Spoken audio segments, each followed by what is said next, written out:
Why we compare ourselves to others. It is a natural thing for human beings to compare themselves to others. We all do it and have done since an early age. But the issue really is about how those comparisons make you feel. If they empower you and spur you on to greater things, then comparisons are very useful. But if, when you are comparing yourself with others, you feel unworthy and depressed, then this is where you need to change your approach.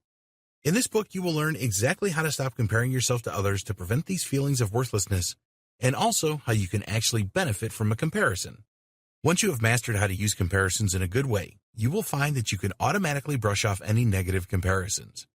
It will not bother you that someone is something you don't. You will be focused on improving yourself and your own life.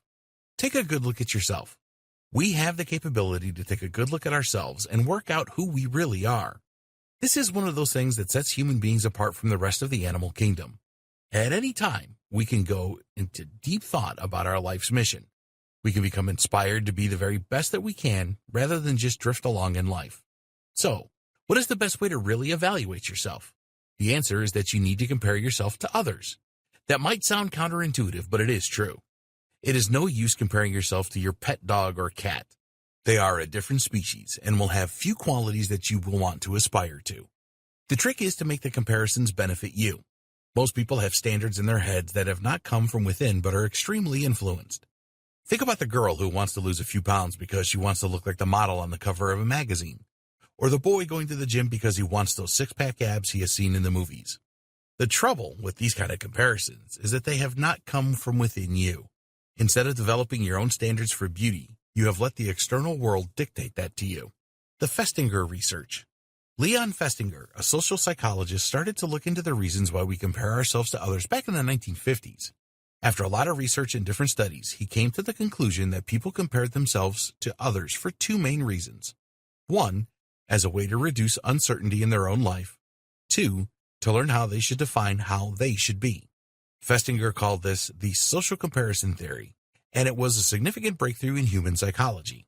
The real breakthrough was how he uncovered that people were incapable of defining themselves independently or intrinsically. They have to make comparisons with others to achieve this.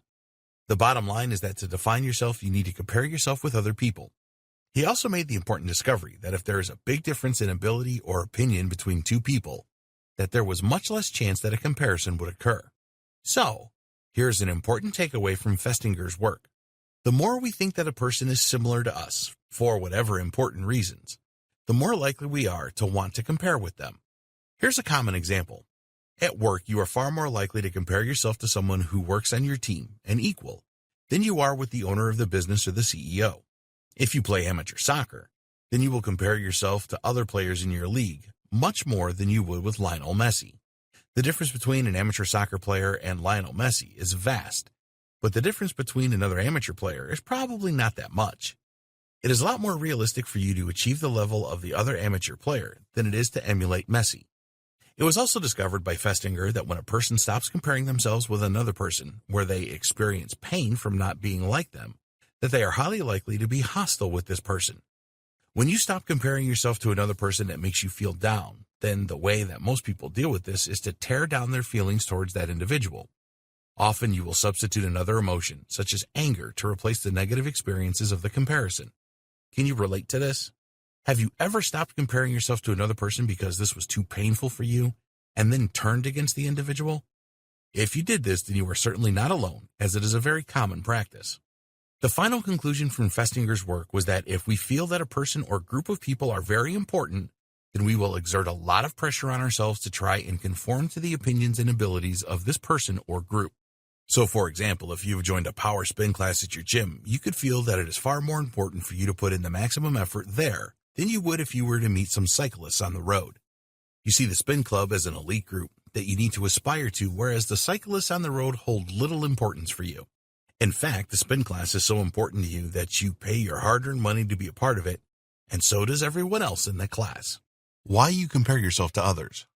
At this stage, you may be thinking that all that we have discussed so far is obvious, and you would be right.